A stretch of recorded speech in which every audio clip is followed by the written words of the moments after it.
ஹெல்த்தியான oats and nuts cookies எப்படி பண்ணுறது அப்படிங்கிறத பார்க்கலாமா. அதுக்கு வந்துட்டு 100 grams ஆஃப் ரூம் டெம்பரேச்சரில் இருக்கிற அன்சால்டட் பட்டர் எடுத்திருக்கேன். அது கூடவே வந்துட்டு நான் நாட்டு சக்கரை ஆட் பண்ணுறேன். அதுவும் வந்துட்டு ஆர்கானிக் தான்.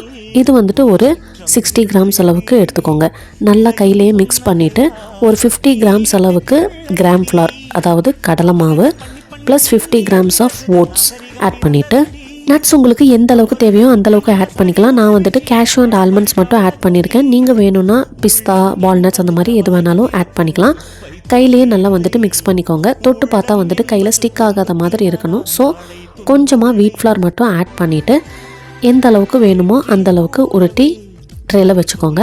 180 degree செல்சியஸில் பேக் பண்ணிட்டு இருக்கும்போது பார்த்தீங்கன்னா 5 minutesலேயே நல்லா ரைஸ் ஆகி வரும். அந்த டைமில் வந்துட்டு 150 இல்லாட்டி 160 degreeல வச்சு 20 minutes பேக் பண்ணி எடுத்திங்கன்னா கிறிஸ்பியான குக்கீஸ் ரெடி ஆயிரும். For more recipes follow and subscribe. Thanks for வாட்சிங். டாடா.